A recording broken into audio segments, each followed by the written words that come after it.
everyone. Now we are going to discuss chapter 7. So in chapter 7, we have the learning objectives. First is to identify the 5 processes, steps in collecting qualitative data.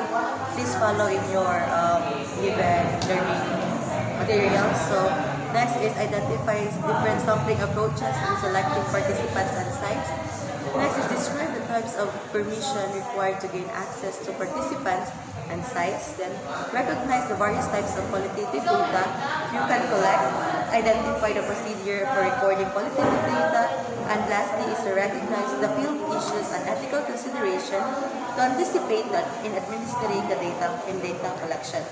So there are 5 process steps in qualitative data collection. So first is to identify the participants and sites. So for qualitative researchers, they identify participants and sites through purposeful sampling. So this purposeful sampling will be discussed later with their examples. Next is, second step is gain access to individuals and sites. So qualitative studies are usually conducted at the research sites, not unlike for quantity that we can have just survey and some just online service like that. But in qualitative, it is more on conducted in the research sites. So next is identify what types of information will answer your research question. So qualitative data relies on general interviews and observations, no other instruments. Since we are dealing with qualitative data, so this is more on description,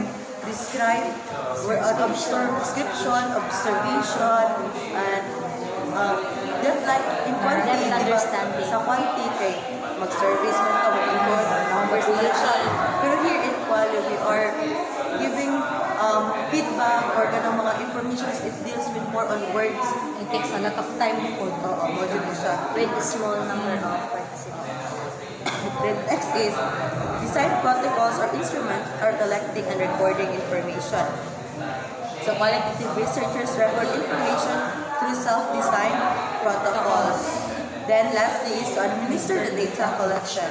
So qualitative requires sensitivity to challenges and ethical issues from gathering face-to-face information, often in homes and workplaces. Next is the different purposeful sampling approaches for selecting participants and sites. So this intent is not to generalize to a population, but to develop an in-depth exploration of a central phenomenon.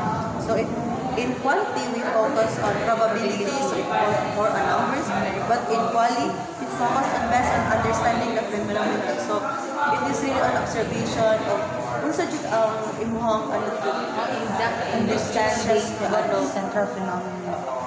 So what is the difference between probability sampling and purposeful sampling? So when we say random quantitative sampling, it selects representative individuals to generalize from sample to population. So to make claim and about the population. Next is to build tests and theories that explains the popularity of population. Sorry, continue. So continue. Then next is purposeful qualitative sampling. So this select people or sites who can best help us understand our phenomenon. So to develop detailed understanding that might be useful information that might help people learn from the phenomenon, and also that might give voice to the silenced people. So muna siya ang difference ng random quantitative sampling o sa purposeful qualitative sampling. So let's go to the purposeful sampling. So this is intentionally select individuals and sites to understand the central phenomenon. So choose participants and sites that are rich in information, because in qualitative, you do not just go in a research site or wala din ako magpili ng participants because kaya kailangan mo ganahan ng participants.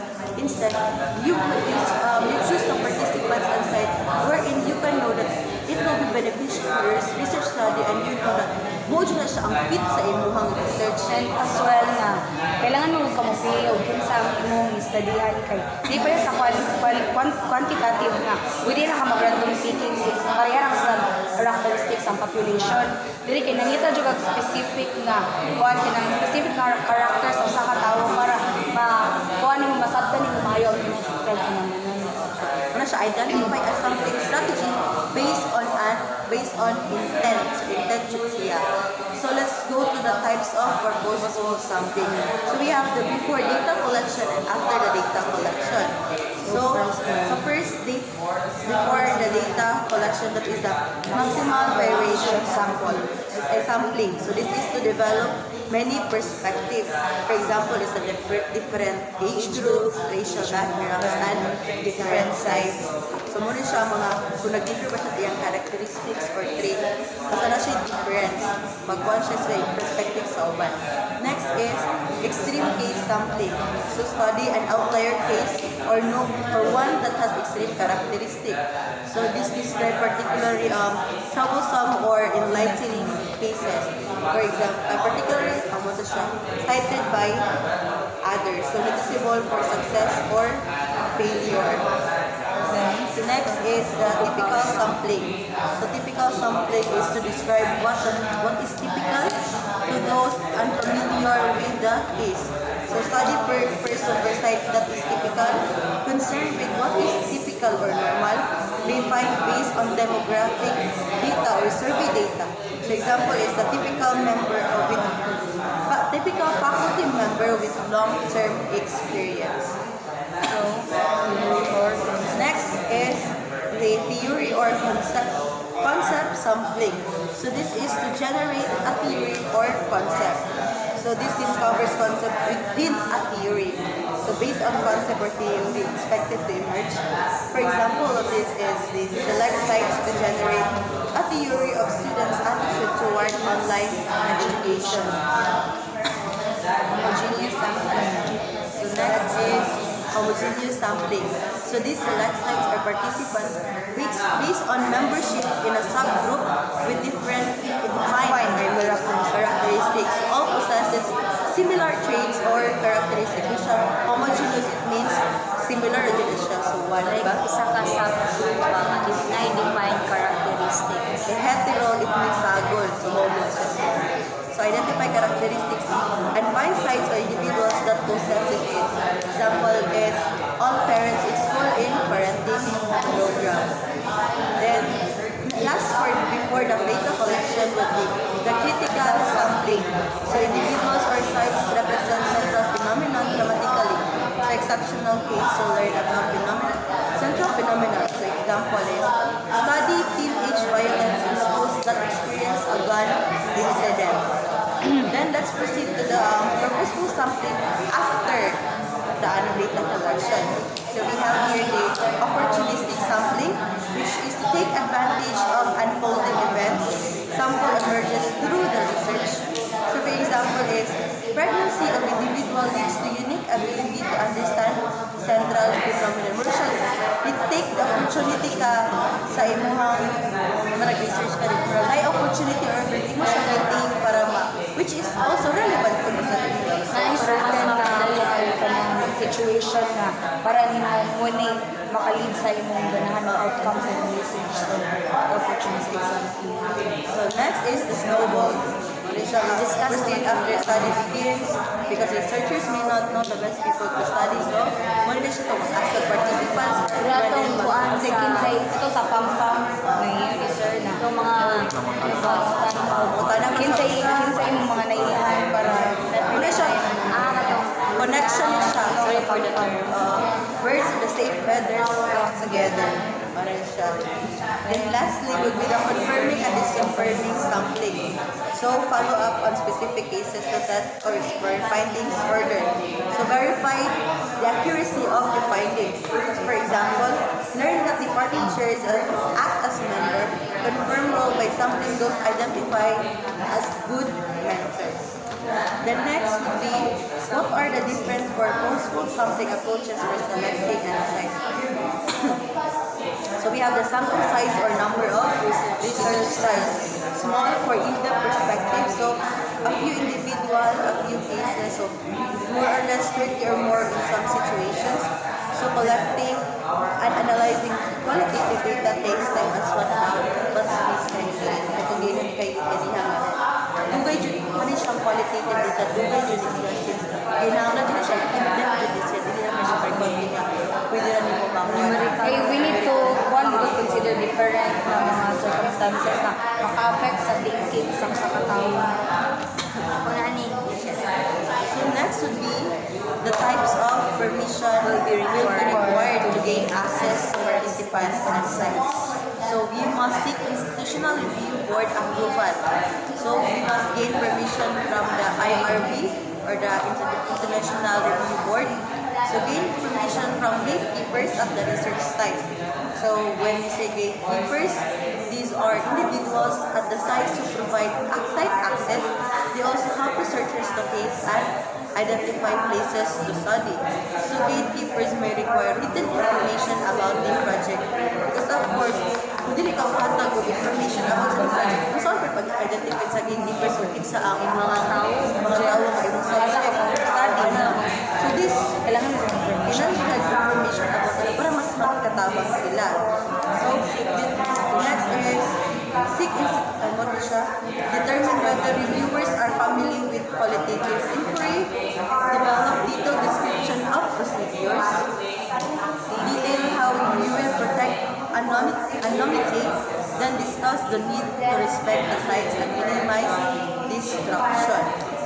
So, it also describes opportunities to reciprocate, develop detailed description of procedures, acknowledge you may adopt participants' belief, then specify power imbalances, detailed time requirement at the sites, and provide the list of interview questions, which is very beneficial para po ma-inform po sila sa basin na po yung mga ethical considerations in the questions na dili pwede sa anak sa mga questions. For example, na kay nag-study ka o kuan ka na about sa life sa usa ka tawo, di ko gaganan nga pa-expose ang iyang identity sa mga readers. Of course, for privacy po, di ba? So it is very important to one be anonymous sa participant. So, mabot na punta na sa ethical We will discuss that. So next is the gatekeepers. So why their site was chosen, what type of resources are required, what will be accomplished at the site, what potential there is for your presence to be disruptive, then what individuals at the sites will gain from the study, and how will you use and report the study. Muna na siya para sa gatekeepers, ang ilang needed information, kung sila ay nagipili, Anong dito ka? o sa mga type nila hangkuan, Unsa may kung sa beneficial sa imong study sa ilan. Ug unsa pud ilang mong benefit?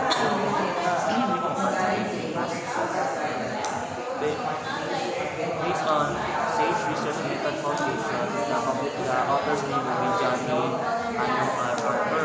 So, gatekeepers are essential indicators for accessing study settings and participant within the social research. So, like what Sparta said, like they are going to assess the participants in the research. So, they may be the person within the organization who have the power to grant or remote access to the people or situation during the research into the organization.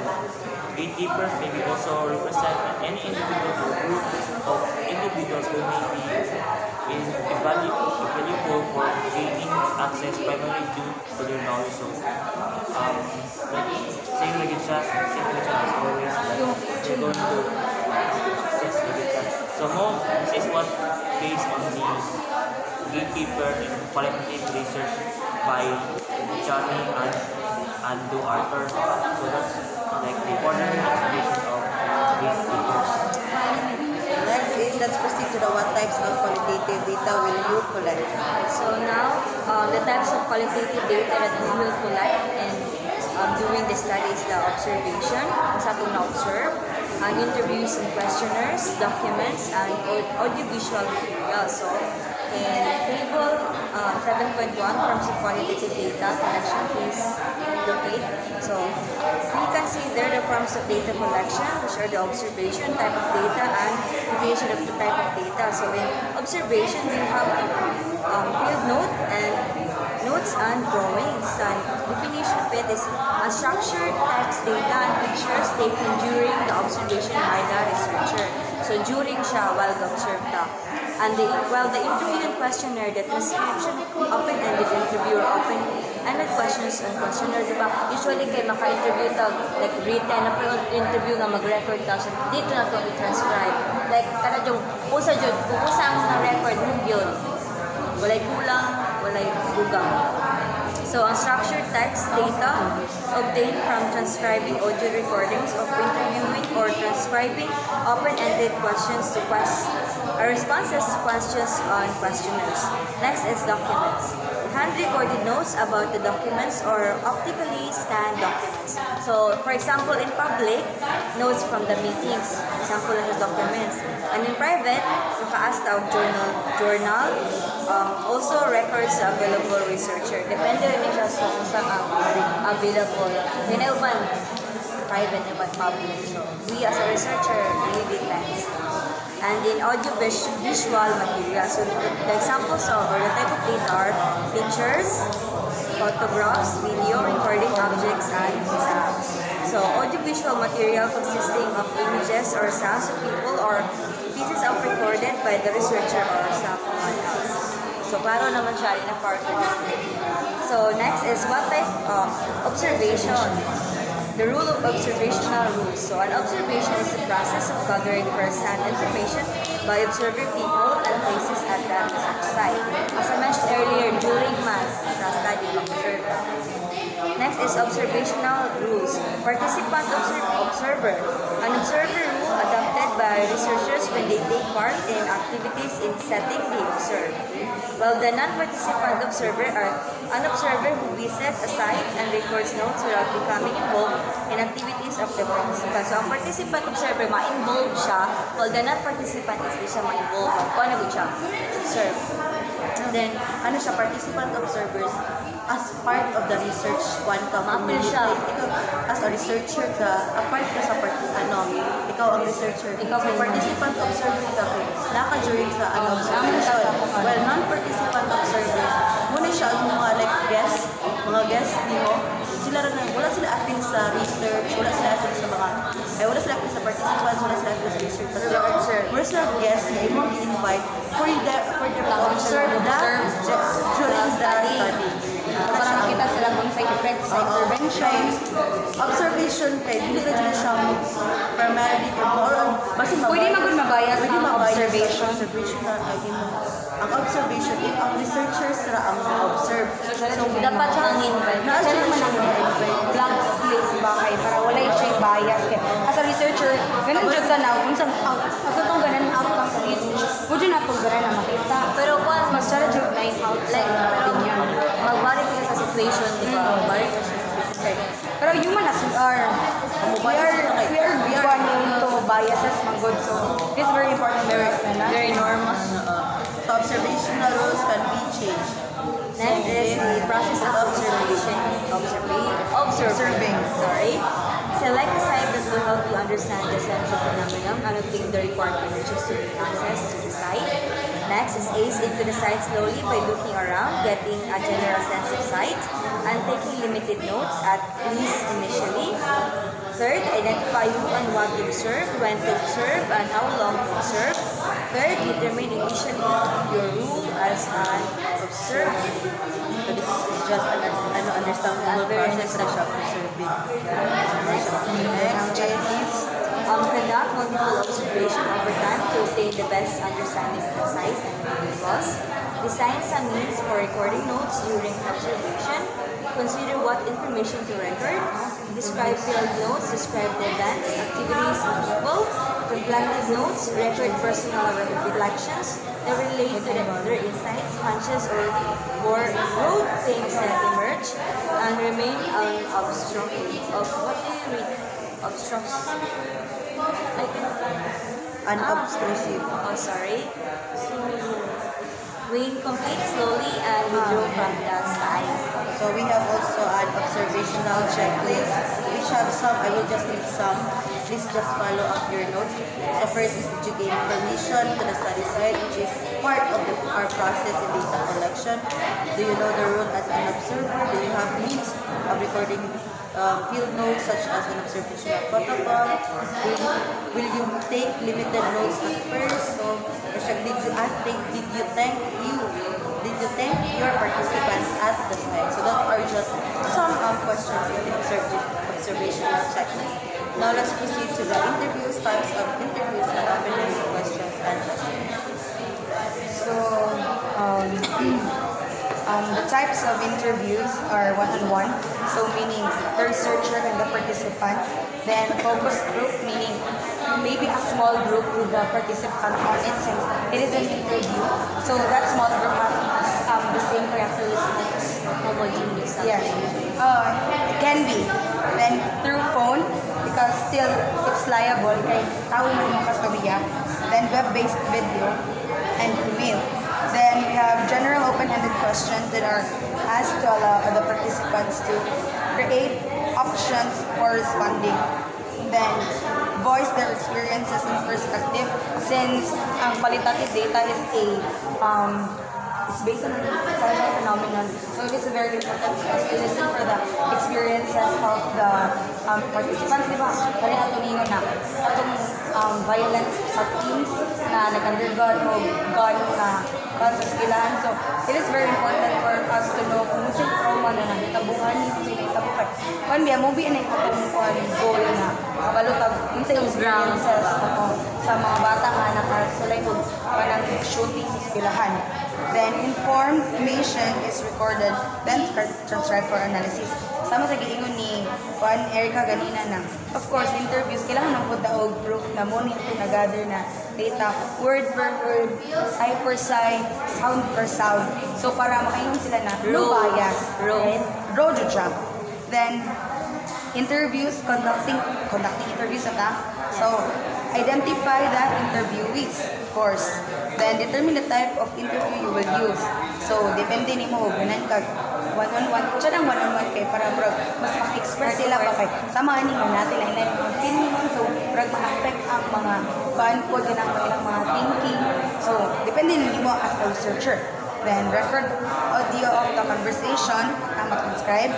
Then, type brief notes during the interview or mga key terms siguro, no? Then, locate a quiet and suitable place. Of course, kabalo tawag mag-interview ta din. Dangas kayo. May possibility nga bragma. Wala ang Dili ka po. Okay, di ba? Like, depende ba nasa atong state of mind na itong answer. Then, obtain consent from the interviewee to participate in the study. Of course, ang ato ang informed consent. Then, padayon na nato siya. So, during the interview, have an interview plan using your interview protocol, but be flexible. Of course, important rin na mamimot ang flexible kay lain-lain ba ang tawag ng din. Kasi kanyang atong question kay para niya kay hindi ganing offensive. So, dapat siya mo kung right kind of words na. Of course, for example, kung ang tao na na-trauma, alam po mo, dili sa taniya, kasi nahitabok ni mo atong takan. So, ato po siyang himo nag-process ba na. Kanang hinahinay gani kay if for example parihanan na yung siya gito kasi nahitabuan ni what if hindi na siya mo conscious state nga dili na siya tarong. It's very important for us to be flexible. Then use probes to elicit more information. Include possible probes to your interview protocol. Little by little og kanang murag na yung mga key term na bisag imong ma-flexible ang imong interview nara jud ang mga words, diba? Then use probes. Okay. Then be courteous and professional when interview is over. Very, very important kay murag ma-invalidate po lang detail sa imong participant. So, ngayon ka, okay, bye. Di ba lang input? Yan for your samok biya kanila, okay? Okay, bye. Ang gano'n. So, this is for your as for be grateful always. Bahalag, wala kay nakuha ng preparation or kumadaghan maganda ko. We must always be grateful. Of course, they lend their life for us. Ibagaw man dito, grateful. Sa sunod din na nasa lang ako. For example, the cooking incident. There are some people that things na gano'n lutakon nila pass. One day, crucial din silang life. Pero sakit, sensitive, as a researcher, we must be sensitive. Drogas giving NCRT. Yes. So, ang next na part is sample probes which we can use. So, we will not discuss further this kind.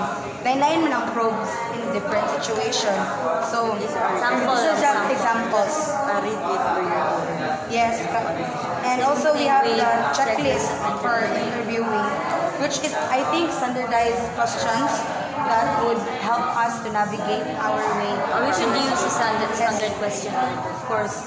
Then documents, collecting documents. So first is identify types of documents that may be useful. And consider public and private documents. Obtain permission before using documents. Of course, to avoid lawsuits. Kay, of course, magamit-gamit ang document. Wala tayo hato. Ngayong permission. Basig maingon ang basig maingon kung kaniyan na. Magamit-gamit ka sa akong kuhaan ka ng pursuit of knowledge. Yung programman. Kilin, magali ka artist man ang hit. Diba no? So, provide specific instruction. If you ask participants to keep a journal, examine for accuracy, completeness, and usefulness, and optically scan documents when possible. So now we're going to have the audio materials, image or sound that help understand the central phenomenon. Example, photographs, videos, video record, digital image, paintings, drawing are more difficult, but also this audio-visual material is really hard to paano type. We are just looking for the evidence ba. We don't know na wala nang gaygayon na siya kuhaan ko siya. Siya narrative. Siya narrative Siya ba. narrative. Atong Pero nakita depende kay kuhaan man. audiovisual if ang ating participant masugot nga kung ano, magpa-picture or magpa-video. I think this is collecting the data is one siya like mga pictures na na-capture sa katawan ba. Sa incident ba, for example, na shooting incident ay naka-video ba. Mo din yung What can you say about this worship? It is really based on your perspective towards what you see. So, next will be the so, determine what material can provide evidence to address your research question. Determine what visual material is available and obtain permission to use. Usually ask permission. So, permission is always important in every case. Some cases is dili na natuang. Kuyawan nila lang Wala na lang ito. And of course, if pwede ba ako makasuhan if magamit mo video ka og tawo na wala ka balo nga napagaw man dili niya consent ang video, so pwede ka matingkag gold friend. So, No. Accuracy. check the accuracy and authenticity of the materials if you do not record it yourself. So this, kanigid siya Some are edited. edited with siya. Like, imo sang i-investigate kung naitabo ba gitni or kuan. Okay. Right, kanang sa panahon karon, there are some editing na murag ka tinuod na. For example,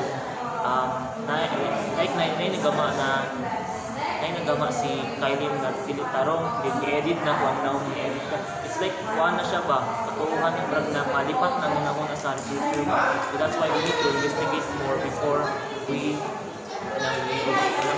need to observe the video first before we observe.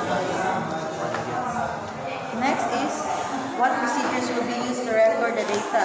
So we have two protocols. We have two protocols, that is interview protocol and the observational protocol.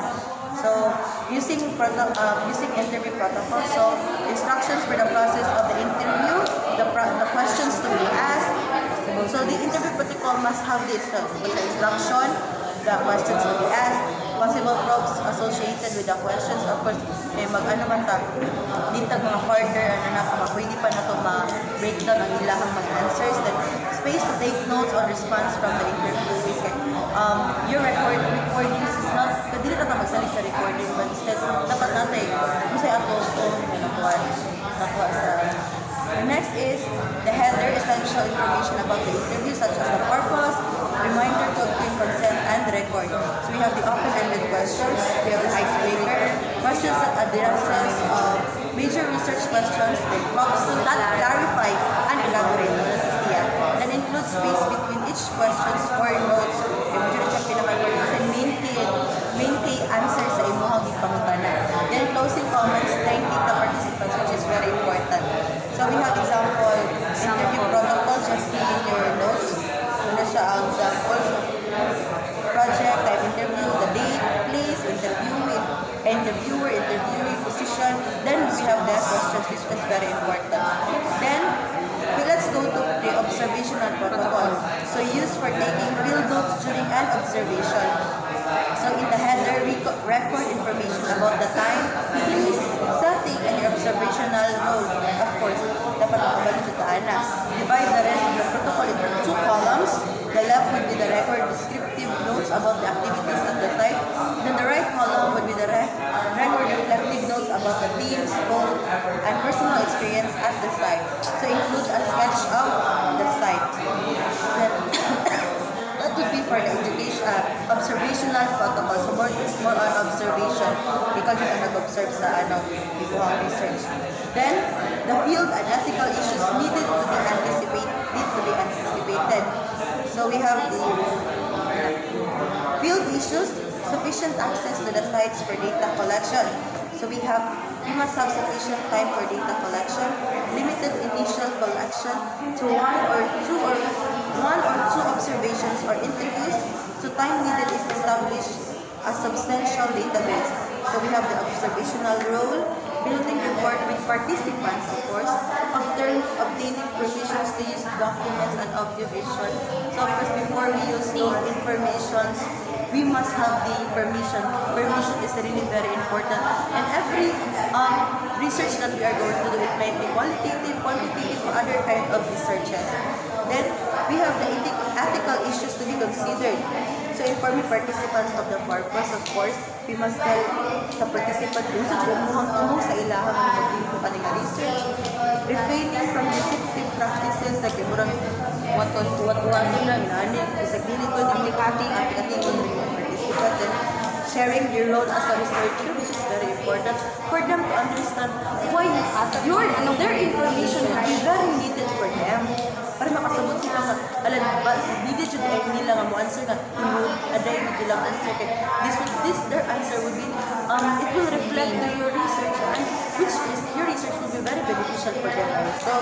Then, being respectful at the research sites, because of course, we have different kinds of environments. So, before we go to the research site, dapat kabalo yung kauna sa ilahang the way silang mabuhay nila, or sa ilang mga characteristics, for them to not misunderstand you, dili ko ka makasayop sa ilang kasi pagbuhaton dito.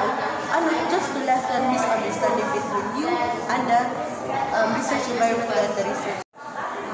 So let's go back since we have so ethical issues, informing participants of the purpose, as I said earlier, refraining from deceptive practices, sharing your role as researchers, being respectful at the rate of the research time, then giving back or reciprocity, then using ethical interview practices, which is very important.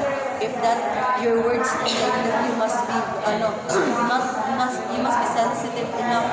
If it's a interview and the words must be used, must be, para ako siya siya, tawag na, parang ka-level na po sa understanding sa mga mag-interview, retaining confidentiality as what I said, na dapat kung sa interview mo, or siya, within the interview, then collaborating with the participants, which is very important. Kaya to, kung di ka makipag-collaborate with, might lead to, ang imong research ay, ilahang answers kay dili siya kuan sa imong research. The next would be revisiting the Mother's Trust in principal qualitative study. So wrote the plan of conducting a qualitative case study, provide a justification for the use of qualitative case study approach to understand processes across many cases, discuss purpose of sampling and double sampling to recruit heterogeneous sample, which is like lacking na, and aware of field issues with SNL. Then, revisiting the Mother's Trust in principal qualitative study. So, when they wrote plan of conducting qualitative case study, provide justification for the use of the qualitative case study approach to understand processes across many cases, discuss purpose of sampling and double sampling to recruit heterogeneous sample, aware of field issues and small samples and face-to-face interview, and provide topics of the question. So that would be all for the chapter 7, the collection of qualitative